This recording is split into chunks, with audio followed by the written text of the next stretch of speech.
Many Christians dream of stepping foot in the places where Jesus walked and taught, of seeing the land of the Bible come to life before their eyes. For centuries, Christians have taken pilgrimages to the Holy Land, the historic land of Palestine, to see the stories of their faith take shape in stone structures and lush desert valleys.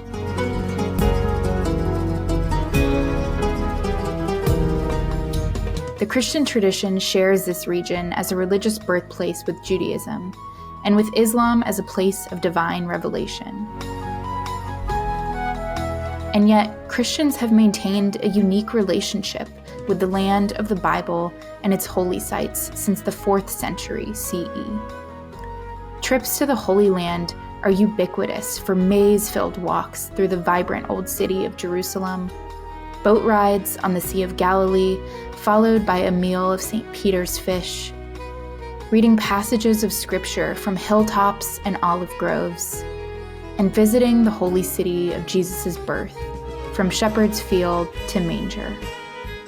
Yet, between the lines of this Bible-colored view, there are the stark realities of those who live in the land, those whose stories often remain unheard by tour groups and religious pilgrims. Tourism in the Holy Land stops short of telling the whole story of the land, from biblical times to today. And the question begs, what lies in between, or perhaps right under our noses? What happens when Holy Land tours go beyond checkpoints and separation walls and leave no living stone unturned? Welcome to another episode of the Touring the Holy Land series on Across the Divide podcast. In this episode, I have a conversation with Reverend Dr. Mae Elise Cannon. Mae shares about the transformative experiences she's had in Israel-Palestine, including how she learned how to navigate the systems of Israel's military occupation, sometimes through difficult and painful experiences. She helps us understand more about the structures of injustice that Palestinians face daily and how most Holy Land tours actually shield visitors from these realities. She talks about her work with Churches for Middle East Peace and what she's seen from her most recent trips in the region.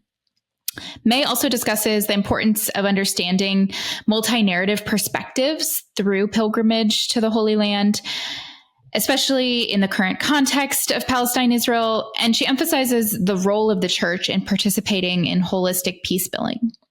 She calls for the church to speak out against injustices faced by Palestinians and talks about how we can do this both through travel to the region and through our work in our communities at home.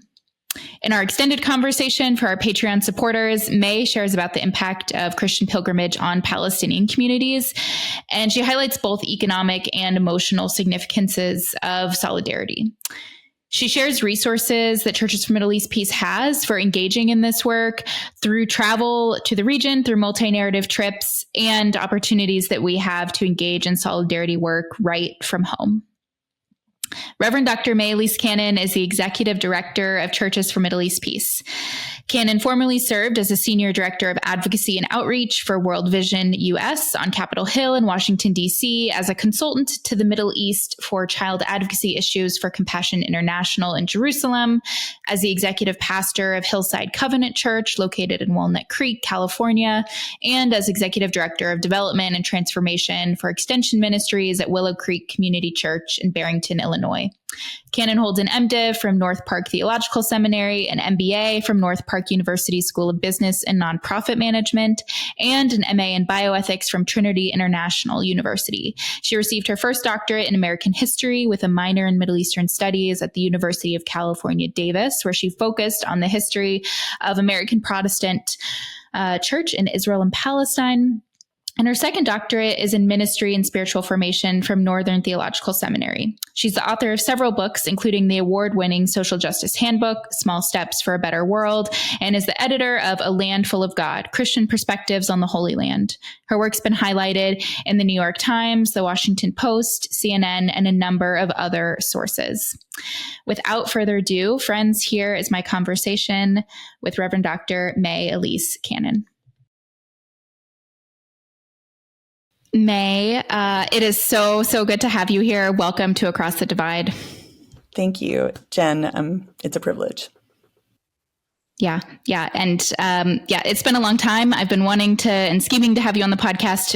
It's been probably too long since we've had you here. So we're grateful to have you here for the tourism series. I'm just excited for what our listeners are going to learn from you. You have long experience in this area, and this is your life's work in a lot of ways. So thanks for being here.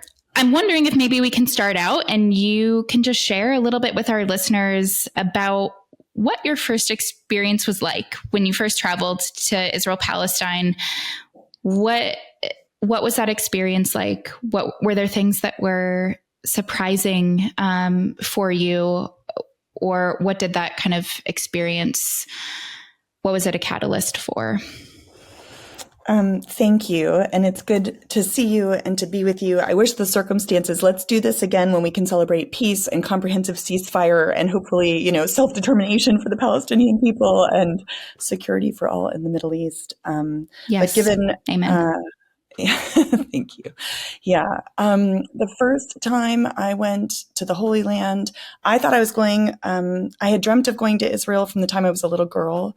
I had read lots of books as a young person, like Chaim Potak's, The Chosen. And I was very, very influenced by, I think I read everything he wrote. I grew up on the story of the Exodus and the book written by Leon Uris. And the book was amazing. And I sometimes say, if the book didn't convince me, Paul Newman in the movie did. This handsome, Israeli man, coming and, the Jewish people seeking refuge after the Shoah and the Holocaust.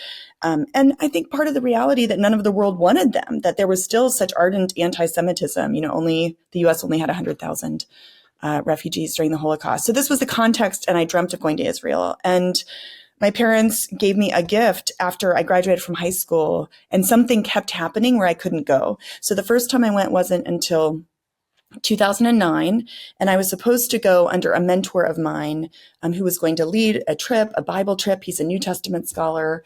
And he put together this whole itinerary. Well, 2 weeks before the trip, he had to have hip replacement surgery. And all of a sudden, I, as an executive pastor, of a church in California, became the leader of this trip to this place I'd never been. And wow. Yes, which I often think that his not being there made me have to see things that I wouldn't have seen had he been leading. So my very first encounter was traveling into the West Bank from, the King Hussein Bridge and the Allenby Bridge from Jordan into the Holy Land. And I encountered border patrol. I didn't know that you have to go through 3 different borders. I didn't know what the borders were. This was a young Israeli woman, and this Israeli border patrol woman was questioning me because I'm the leader of the group. And it was really, a bit of an interrogation. And I was a little, it was kind of out of context. This was jarring. And she says, "Are you going to the West Bank?" And you, of course, know, Jen, I was in the West Bank. And, and I said no, because I literally did not know what the West Bank was. And so I said no. And I was honest in saying no, because I was so ignorant. And I was educated. I had 3 master's degrees. I was getting a PhD. I had my first book coming out about global justice issues. And that kind of sets the stage for, I share that story. I just told someone that story a couple of days ago, and he's a PhD, and he said, "Oh, that makes me feel so much better. I'm not the only one." And so that's kind of where it all began. And I could tell more stories of that experience. But I think the biggest thing that happened on that trip, maybe I'll just say this, is I went expecting to meet and encounter the place and the place of the Jewish people and Israel. And I saw that, and I had that opportunity. But then I had this whole juxtaposition and this whole experience of cognitive dissonance, I guess you'd call it, where I saw these signs that said "Free Palestine." And I had this book coming out about global justice issues. And I was like, what are they protesting? Like, what is this all about? I thought Palestine was a map in the back of my Bible. And then we went to Bethlehem Bible College, and the founder, Bashar Awad, told the story of the Nakba and how he was a refugee and his father was killed in 1948. And I wept through the whole thing. I have a picture of he and I together, and you can literally, it was right after that. And it was a Damascus Road experience where, it changed my life. And that's part of what happened, on that very first time. Yeah, I've heard you tell this story before, and it moves me every time I hear it. And I think partly like out of relation, you saying that someone else recently told you that they had a similar experience. My story, which was one of immense ignorance to start, and so many other folks that I've talked with have this kind of same experience. And so I'm wondering then what next then? You have this Damascus Road experience. It moves you. You realize some of your own ignorance. Like, where do you go from there? It led to ultimately a vocational calling from God to the place and to the people, and to engage in peace building, in relationship to the conflict. And it happened all in that 2-week period of time. It was a 2-week trip. It was a long, long trip. And so on that trip, I knew my heart was broken and I didn't know much else. And I was getting a PhD in U.S. history. My dissertation topic was the role of the church in domestic social reform. So studying, King and Martin Luther King Jr. and civil rights. And I studied under one of the foremost scholars of Black American history, Clarence Walker. And I went home to him, at the University of California, Davis. And I said, I need to shift the focus of my PhD. I have to write about Israel. And he said, Mae, your PhD is in U.S. history. We had this conversation, and I sometimes tease now because the U.S. and Israel are so interconnected, and Israel is such a domestic issue in the U.S. I sometimes tease, like, what's the difference, right? But I ended up shifting the focus of my PhD. And so I ended up doing my doctorate in the historic engagement of American Protestants in the Israeli-Palestinian conflict. And I was back just a few months later doing archival research in Israel. And I kept having these encounters. Even when I did that first research for the PhD, I didn't understand the military state of Israel. I didn't understand the security establishment. I didn't understand the intentional repression of people who tell a story that is different than the narrative that the state wants to be told. And so I went home from that trip and I had all this Arabic paraphernalia. I literally had this book, this Speak Arabic book in my bag, not even checked. So if you know anything about leaving Israel, yeah. And at the airport, this was back during the day of CDs. So I had tons of Arabic CDs. I had paraphernalia. I didn't have Palestinian flags, but I had all this Arabic stuff. And I was questioned at the airport for 3 hours.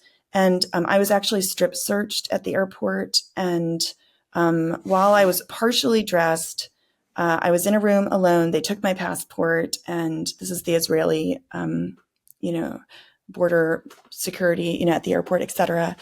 And all of a sudden, this was after being yelled at. I just couldn't understand. I loved Israel. I loved the Jewish people. I was like, what's happening?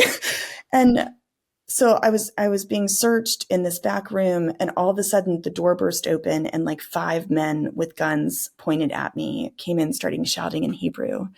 And, the woman who had been, dealing with me when I was, being strip searched said, "I'm so sorry. I accidentally hit the button that indicated you had a weapon on you." I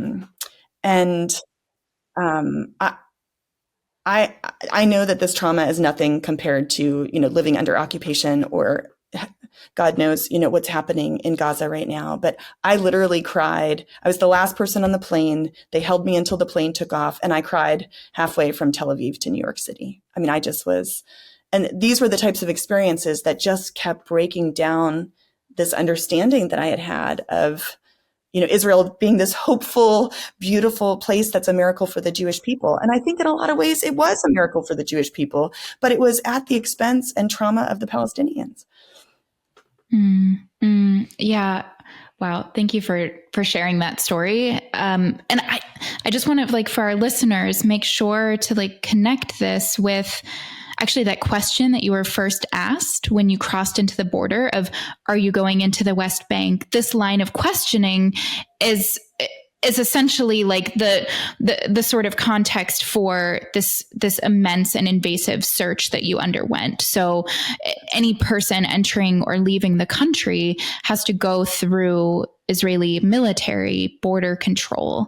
And the fear is around anyone who spent time in the West Bank with Palestinians, that they have in some way been influenced by Palestinians, been given objects that are likely to detonate or to be any sort of other, kind of infiltrating like material. And so this is what you mean when you say like paraphernalia, which is just like a book to learn Arabic. And yet that is seen as a threat, right? And so then you are put under question, as in, why are you spending time with these people? And it oftentimes exactly right. The undergirding assumption is that there's something inherently wrong with those people, or that there's potential terrorism involved, or that there's at least the risk of that. That's right. That's right. The book had a signature in it from one of my Palestinian Jerusalemite friends who had given it to me. And in that questioning, they kept saying, who is this? Who is this? How do you know them? What do they do? Where are they from? And so it actually also puts Palestinians at risk because, and so how to go through those types of experiences and be honest and not, now, right? We often tease, who did you meet with this time that has an English sounding name? Right? And so you say, oh, I met with David, right? Because there are Palestinians named David, right? Yeah. And so how do you navigate this, with integrity, I think is, one of our questions, at least, as Christians. Mm-hmm. Yeah. Yeah. I can't tell you the amount of times I've been asked the names, not only the names, but the addresses of all of the people that I met with. And I'm like, I could barely tell you their last name, let alone their address. But yeah, right. Then it's not only the visitor under interrogation, but it's any folks who could be, put at further risk, who gave you a book, who offered you a cup of tea. That's exactly right. And that this happens when you're leaving, which doesn't really make much sense either. Like, why would you go through such traumatic experiences, when you're leaving the country? And, they used to do these numbers at the airport, like 6 were considered the highest risk. 5 was right below that. Israeli military would be a number 1. So a scale between 1 and 6. And I used to always get 5s or 6s, because I lived there for a while and traveling by myself. And international women who are traveling alone are considered the second highest risk next to Palestinians and Arabs. And the reason why is because they fear that Western women will fall in love with Palestinian men. I was just about to ask, okay, that's fascinating. Mm-hmm, mm-hmm. So now that I've gotten older, I don't have as much trouble. I have gray hair, like you can count it as a blessing. Wow. Okay. So I know that we've got some listeners that have asked questions just about like, what are the logistics that you are moving through as a Westerner, which of course is very different from the systems and infrastructure of occupation that Palestinians move through daily. And yet it's not the average experience for a tourist or for a religious pilgrim. It's really one of navigating, although different, but similar systems of military control. That's right. That's right. And, things have changed a lot since October 7th, 2023, but some of the logistics, traveling with an American passport, even still, in and out of the West Bank and in and out of checkpoints, we have 100 times, if not 1,000 times more privileges than local Palestinians. We can go through checkpoints they can't go through. And so the privileges of being an American are almost the same as the privileges of being a settler in the occupied West Bank, where you can use roads that Palestinians can't use. You can use checkpoints they can't use. Literally, I just went to the Holy Fire Service during Holy Week, 2025, and the numbers that were allowed in via permits from the West Bank were significantly decreased. The numbers in the past who've been allowed into the old city of Jerusalem have been about 10,000. This time they only allowed 6,500 in.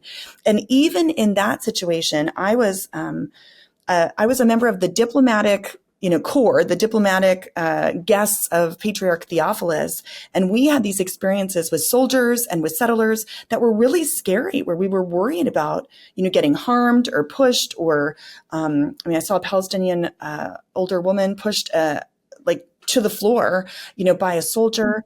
And in that circumstance, and I'm not proud of this, but I pulled out my U.S. passport to be able to get in with that's the degree of privilege where there's utter chaos. There's soldiers everywhere. And I was traveling with a Palestinian who lives in the old city of Jerusalem, right next to the Church of Redeemer, who's a 4th or 5th generation. Her family's been there forever. Her family carries the flag in front of, the patriarch during the whole, and she's never been able to see the holy fire.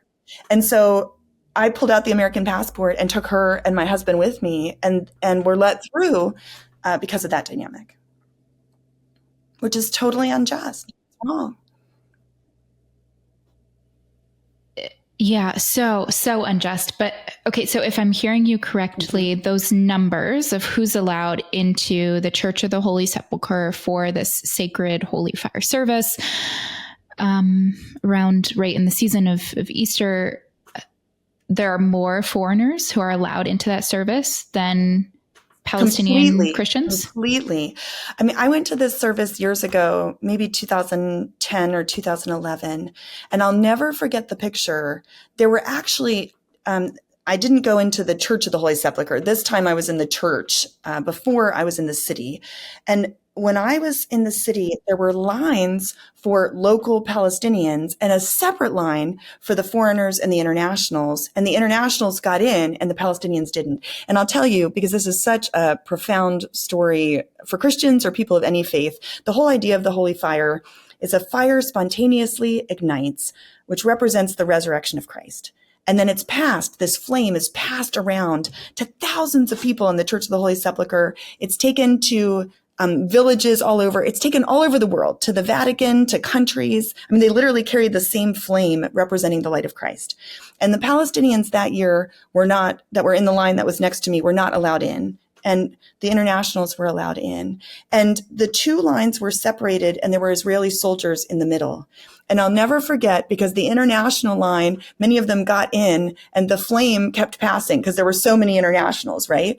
So the flame goes down the international line, and then the internationals reached across the soldiers and reached across this whole divide. And the Palestinians, I'll get choked up, the Palestinians reached across the divide with soldiers in the middle, and the flame was passed.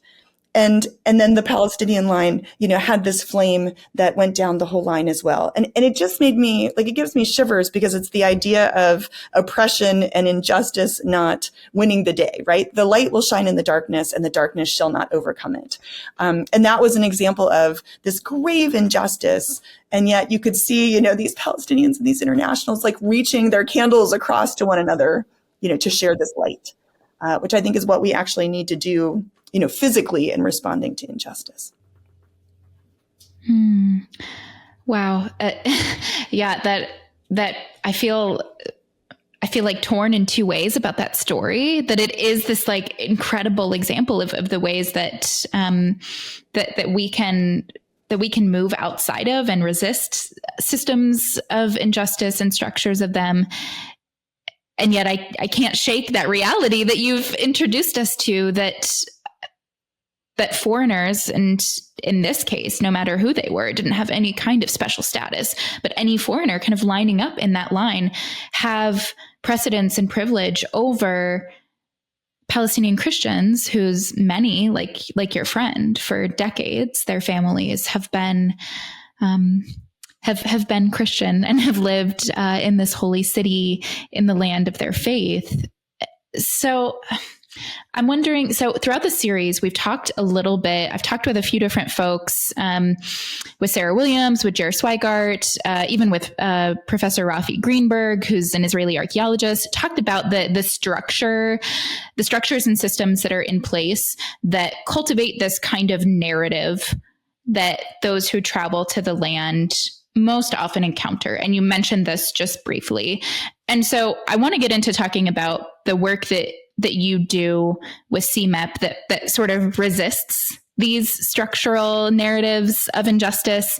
But I'm wondering if you would be able to walk us through just maybe briefly what you've seen in your work about I guess, how the majority of American Christians, whether they be churches or individuals, make decisions about how to travel to the Holy Land.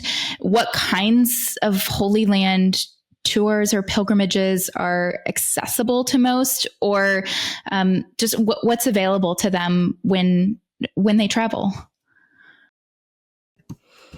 Thank you for that question. And I think the way we travel is so important. And we need to look at it also as a stewardship opportunity, because who we travel with, supports an economy and supports. And so if we're not paying attention to where the tour companies are coming from or what they're advocating for, one of the things Palestinians talk about is the economic occupation. And so, the privileging of Israeli tour companies. And it's against the law in Israel to take a tour group and not travel with a tour guide. And yet the only tour guides that are able to go back and forth in between the West Bank and Israel are either Israeli citizens or Palestinians with Jerusalem IDs. And so West Bank Palestinians automatically lose out on millions and hundreds of millions of dollars of economic opportunities, because they can't be tour guides to the whole land. They can only be in this limited space, unless they have a permit, right? But even then, they don't have registration with the Israeli tour, tourism bureau. And so we are very committed to what we call multi-narrative tours. We used to do this with a tour company that was Israeli and Palestinian. It was actually it was founded by an American Jewish man and a Palestinian. And they do great tours and great work. We now work primarily with a Jerusalem tour group that's Palestinian, in large part because of that economic injustice, of just the privileging of Israeli tour companies. And I think what I most would want people to know is that I have talked to dozens and dozens of people, if not hundreds of people, who've said, I've been to Israel. I've been to the Holy Land. I've seen it. Bethlehem's not safe. And I'm like, I would send, one of my closest friends sends her 4-year-old kid down the street to go get milk in Bethlehem. Like, Bethlehem is one of the safest cities you can be in the world. As an American, I just got a flat tire and got stuck in a refugee camp that's considered one of the places that harbors terrorism. And the dear sweet Palestinian teenagers wouldn't let me pay to have my tire, fixed in my broken Arabic, because they were so excited, about the work we do. And the Palestinian people are so hospitable, right? And so I think that the responsibility is to not go on Disneyland tours where you are limited by a very intentional, systematic limitation of only being allowed to see things from one perspective. And from one perspective that is incredibly polemic and biased. And it's not even, there's not just one, Jewish perspective. There are Jewish human rights activists and Israeli, peace activists, et cetera. And so we're very committed to a multi-narrative approach that seeks to call attention to human rights, to injustices, to economic differentials. And I think that's really, really, really critical. And unless you intentionally seek it, people go to the land and never meet any people from the land. Or if they meet people, it's only one person who has a very strong perspective, in one direction. And so we really encourage churches, and, we work, of course, with Muslims and Jews, meet people from divergent, religious communities. The Christians call themselves, and I believe it to be true, the living stones of the land. Don't just go to the dead stones of the churches, meet and see the living people and the living stones. Yeah, that's so helpful, I think, to just highlight that there are so many narratives that exist. And so if you've gone on a trip and you've come away with one story, that might be a sign, right, that this is one of those kinds of trips. Because there's so much diversity in thought and in religious and political and all kinds of other expression, even among Palestinians, even among Palestinians or Palestinian Christians who live in Bethlehem, in a very particular place. Of course, these are people in real communities that think differently from one another. But I love this phrase that you've given us, this sort of Disney-fied kind of tours. What are some marks of that? Like what does that look like? I think that it can look like doing only the things that, tourists would do, right? So you go to the Church of the Nativity and you line up in the Church of the Nativity and you see this cave where it's believed or commemorated that Jesus was born, if not in that particular cave, in a cave, very, very nearby. And you don't talk to, Pastor Isa is the young Orthodox priest who is responsible for the Orthodox aspect of the Church of the Nativity. And he's an amazing religious leader and, man who is committed to taking care of his people and can talk about like what Palestinian life is like. When you go into a shop, one of the things that many, not all, but Israeli tour guides will say is it's not safe for me to go into Jerusalem, into Bethlehem. And they have these big red signs that say, enter, they're in English and Hebrew, they might be in Arabic too, but they say, enter by danger of like your own life. And they talk about it being against Israeli law for Jewish people to enter into these Palestinian cities, which I know many, many Israelis who spend time in the West Bank. It's much, much harder now, again, post October 7th, and especially with the rise of settler extremism and settler attacks. One of the things I do when I'm traveling by myself in the West Bank now is I'm sure to speak Arabic, right? I always, because I don't want to be, as a white woman, I don't want to be presumed to be a settler because that could be dangerous for me. Sure. Because of settler extremism and then, the clashes that are happening between certain Palestinian communities and settlers, for example. Yeah, absolutely. That's so helpful. Okay, so multi-narrative trips. You have led a lot of these, from everything from like high level religious leaders to small congregations, right? And folks like me.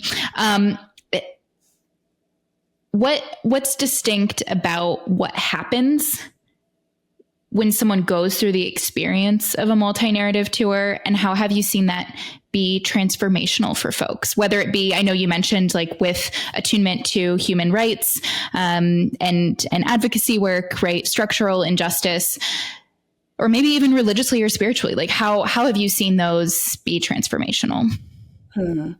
Well, I think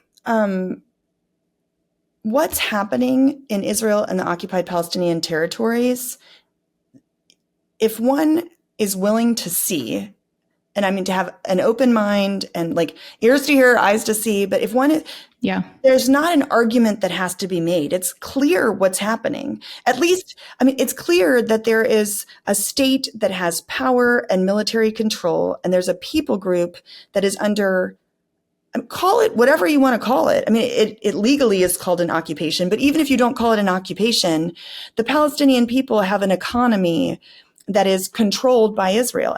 Taxes in, the West Bank are paid to Israel, and Israel will withhold them as collective punishment if the Palestinian leadership doesn't do what they want. Water, you can see what houses are Israeli houses or what houses are Palestinian houses based on the water tanks that are on the roof, because Israel will turn off water as collective punishment towards Palestinian communities, even in Jerusalem, right? There's even a differential where people living in Jerusalem, a part of the city, there's about 300,000 Palestinians living in Jerusalem, and East Jerusalem primarily, but not only.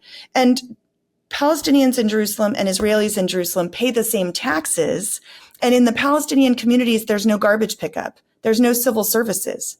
And so when you're going through a tour, and sometimes we'll even have leaders that are, we'll have an Israeli and a Palestinian that are telling, this is what this means to me. And then the Palestinian will say, this is what this means to me. Now, the type of Israeli that's willing to do that and the type of Palestinian that's willing to do that is a very small segment of the population. So you are, you're still not getting all of the perspectives. Often what we'll do is take people on a tour of Jerusalem with, the Israeli colonel who designed the route of the separation barrier. And that is an experience where he will say, I did everything I can. I have my one Arab friend. And he talks about, with the best of intentions is the way he kind of talks about this experience. And the first time I did this tour, I was with World Vision, and I had staff, local Palestinian staff with me while he was talking about Arab terrorism and all these things that were very, very racist. And I at the end of the tour just wept and asked for the forgiveness of the Palestinian staff, because it had to be traumatizing to hear this perspective, right? But that's one experience. And then go and sit with a family whose home was built on the route of this very barrier that's been demolished 4 times. And you sit with them and they serve you tea and they say, well, actually, my experience of this is, and they tell you their story. And that's part of what it means to be multi-narrative. And it's really, really hard. It's really, really, really hard. Yeah, I'm struck by that particular example of how potentially like harmful and painful just like that telling of that story might be for Palestinians, or even like folks of Palestinian descent, or I'm even thinking of like Americans who travel, who themselves have been sort of victims of structural injustice, like structural racism. So I guess my question is, why include that narrative of the Israeli colonel who designed the separation wall? Why still do that? And I think you have I'm sure you have a really good reason, and I understand it myself. And yet I'm like, there's part of me that wants to say, well, why don't we just put that voice to rest and not give it a platform here? So can you say more about that? I think that's a great, great question. And I think it's something we have to, I couldn't shake that man's hand after that. Right. And I've met him several times since then. Part of why we do it is because, one, I don't claim to have any infallible perspective on truth. And so we have to have a posture of learning to seek to always understand what's happening. And so that gives us integrity. That gives me integrity. That challenges what's he saying that is true that I need to hear? Part of what he's saying is we have fear, such fear. And this wall made us feel safe. Now, the wall's efficacy is a totally different question that can be addressed and parsed, et cetera, right? The fact that that many of the suicide bombers they were trying to keep out were actually from East Jerusalem on the Israeli side of the wall. That's an example, right? But the fear that he's speaking of, I think, has to be understood. And his viewpoint is representative of a major swath of Israeli society. So if we're going to be peacemakers, if we're going to be committed to peace, you can't ignore his experience and his own trauma of where he's coming from. Now, not at the cost of Palestinians. Now I don't take Palestinians on that tour when we go, right? Because I don't want to re-traumatize them, et cetera. But I also think he changes by being with us, the questions that we ask, and we change, right? So I think it's a matter of integrity. But I also think, I have spent more time with the Jewish community post October 7th. I'm a fundamental believer that the church and the world has not only failed the Palestinian people, we have utterly failed the Palestinian people in not responding to the atrocities in Gaza. Under President Biden, it going on so long, we're on 580 some days now of, and more than 60 days of no food, water, gas, and electricity allowed into Gaza. We have failed the Palestinian people, but I believe we've failed the Israeli people too. How many Jewish Christian dialogues have met for decades and not been able to have honest conversations about what's happening in Israel, right? And I spend time on the Gaza border with communities and people who've lost loved ones and family members on October 7th.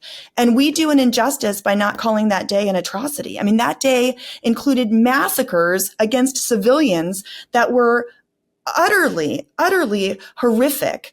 And that same horror is being lived out daily in Gaza. But calling October 7th a horror doesn't minimize the gross differentials of power and the injustice. It actually gives credibility when we talk about injustice in the Palestinian community. And I think that's what peacemaking has to be.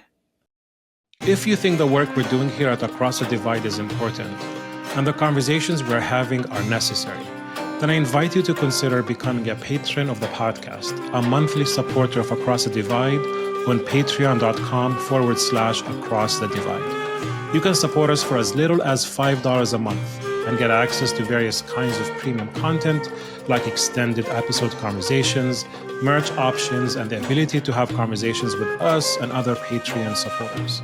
You could also join us in frequent private meetings where we discuss previous episodes and plan for future conversations together on the podcast. So join the small and beautiful community of Across the Divide by signing up on patreon.com/Across the Divide. I'm so grateful that you raised that this is a responsibility of the church in the wake of decades of the church doing incredible injustice to the Palestinian people and to the Jewish people. And so I really appreciate that. And you naming that this is the work of peace building. That we can't enter into this work and engage in it authentically if we don't have a posture of learning, and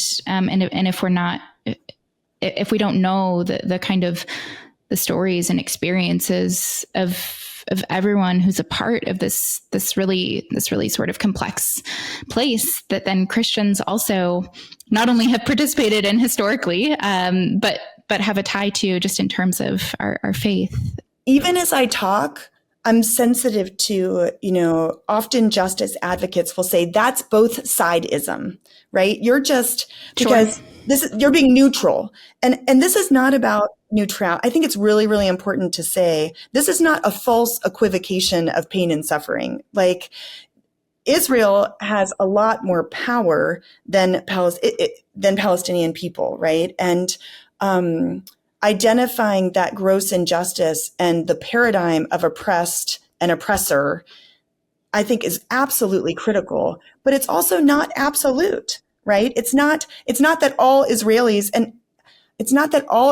believe this and have perpetuated, injustices and Israel is evil and Palestinians are good. Like, if we take that paradigm, we are just as guilty as, the Christian Zionist paradigm that says the Jewish people are blessed by God and Arabs are cursed, right? Which is obvious. I mean, I could talk about Ishmael and Isaac, and we could talk about the biblical presuppositions of why that's completely not true. I hope everyone knows that's not true, right?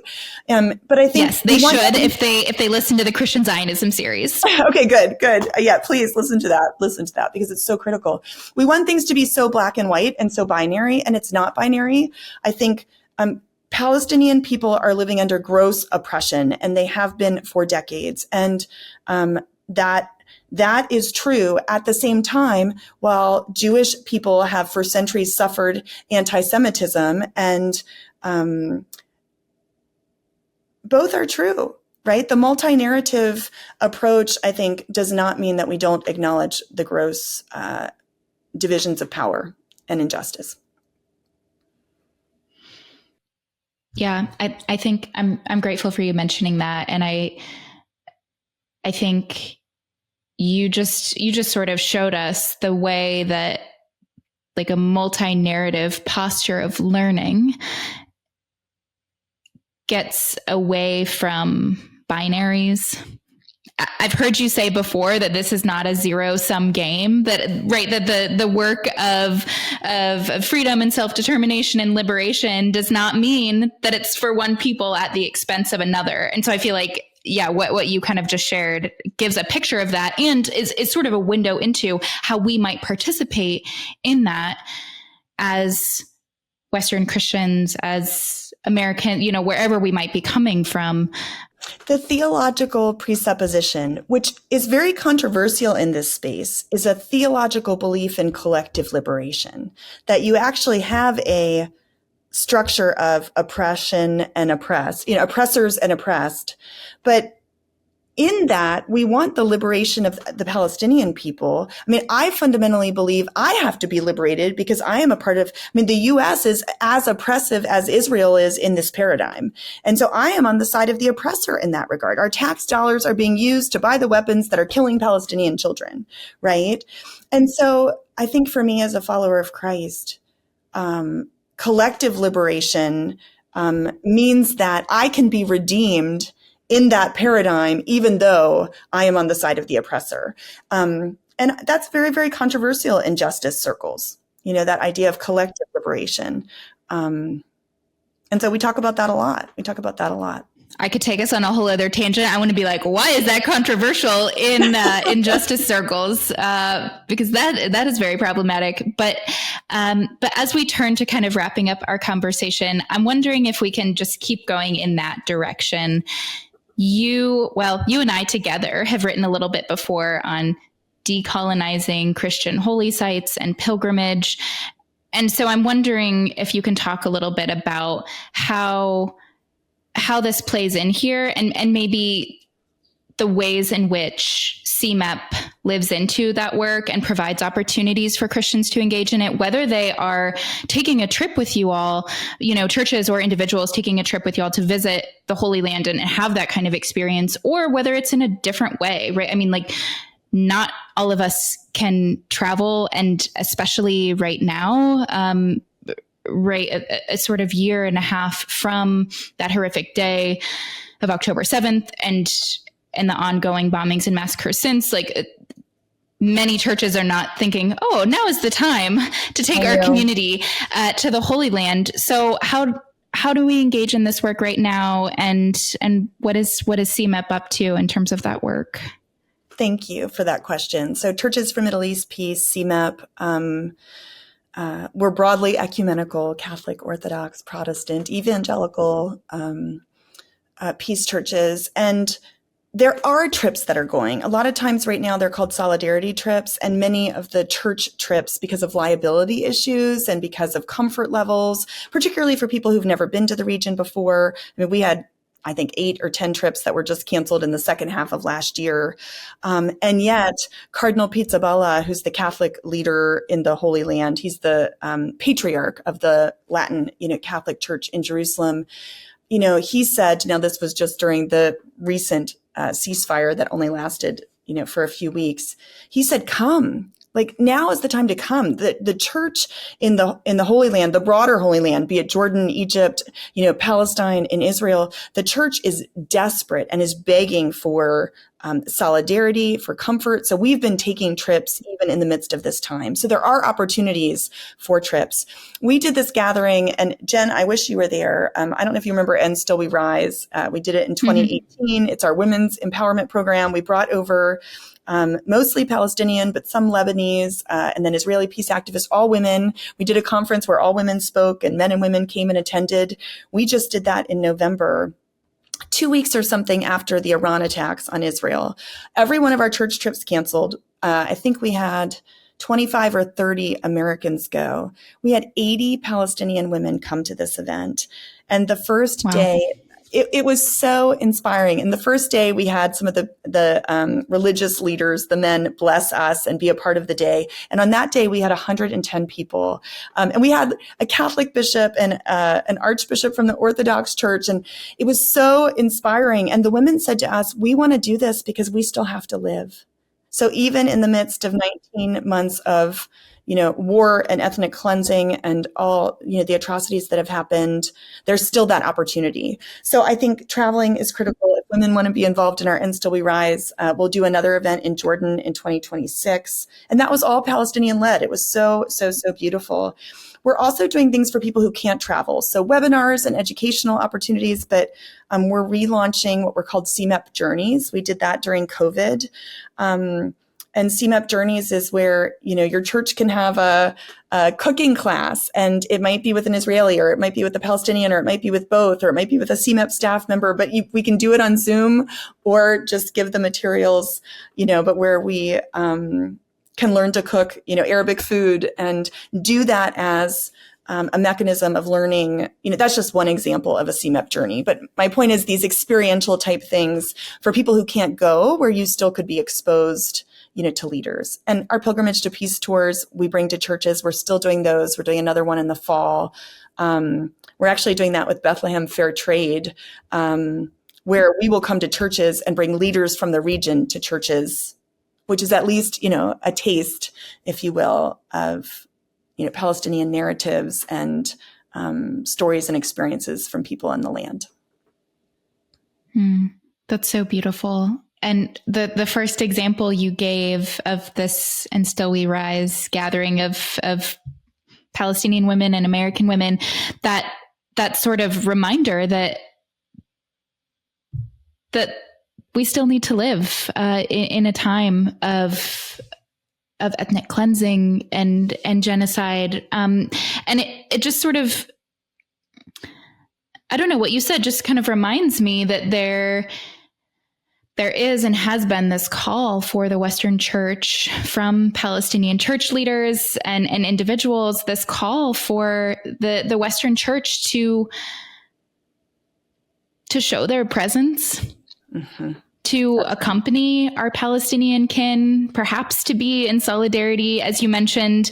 And so what's striking to me about that, whether folks travel or whether it's through an experience of immersion or building relationship virtually, that is still fundamentally necessary in a time where we're searching for hope, where we're questioning, right, if peace and self-determination and freedom for all are possible. I think I'm hearing the question you're asking, but you know what I'm trying to get out, and part of it is because I'm so moved by what you're sharing, and this sort of this invocation of the work of the church a little bit. Well, and I think my response to that would be that the church has a critical role to play. And as of yet, we've not been living into it. That this moment demands, if you are a believer in the gospel has to be good news wherever it is shared. And so what's it mean for the gospel to be good news for a child in Gaza unless we are speaking out against the bombs that are being dropped to be brought to an end? And so the church as a voice calling for a comprehensive ceasefire, the church being a voice saying we will not stand by and watch the ethnic cleansing and genocide of the Palestinian people without being a voice against it, and the church, Christians that are speaking out aren't being heard, and so many Christians are not speaking out. And I actually think for churches or people that are listening that are very pro-Israel, it's the most pro-Israel thing you can do to call for an end to the atrocities of the Palestinian people, because it hurts the people of Israel. The longer it goes on, the more terrorism is on the rise, the more Arab states are, against the Israeli state because of what it's doing, right? And so the church has to speak up in this moment. I mean, it is a moment where we will be held to account. Reverend Dr. Munther Isaac, who's a dear friend to both of us, I mean, he says, what were you doing when Palestinians were going through a genocide? And one day before God, we will have to answer that question. And so I think that's a call or an invitation for the church to, if you can do nothing else, pray, right? And then from prayer, take action. Yeah. Amen to that. I think we'll leave it there. Reverend Dr. Mae Elise Cannon, thank you. Thank you for being with us and for sharing so much of your own story and really, I think, some of the brave and prophetic work that you and other folks at Churches for Middle East Peace are carrying forward. So thank you. Thank you. That's gracious and kind of you to say. May we be faithful to it. Thank you. Yes. Amen. Friends, stick around for folks who support us on Patreon. My extended conversation with Mae will be there. Take care, everyone. This episode is supported by Peace Catalyst International. Across the Divide has joined forces with Peace Catalyst International to amplify the pursuit of peace and to explore the vital intersection of Christian faith and social justice in Palestine-Israel. Both Peace Catalyst and Across the Divide are committed to equipping Christians worldwide to move beyond apathy and into active solidarity, working together for a holistic and just peace for everyone in the land. By supporting this partnership, you can help elevate Palestinian voices and initiatives working for peace all over the world. Visit Peace Catalyst International's website to learn more about their work and consider giving to them directly or supporting us through our page on the Peace Catalyst website. The link is available in the show notes below. Together, we can equip Christians to begin following Jesus in his sacred and healing work for a just peace. Thanks for tuning in to this episode of Across the Divide. We are so grateful for your support and interest. The hosts of this podcast are Daniel Bannoura, Jennifer Madrand, and myself, Abir Shhali. Salim Anfous is our producer. Our theme music is composed by Charlie Rishmawi. To help sustain the work of this podcast, please consider becoming a financial supporter of Across the Divide. Any donation amount makes a difference, and with a donation of as little as $5 a month, you will gain access to exclusive supporter-only content. Go to patreon.com/acrossthedivide to learn more and donate. For any feedback or suggestions, connect with us on Instagram at Across the Divide Podcast. Until next time, stay curious, stay passionate, stay engaged, and join us again on Across the Divide.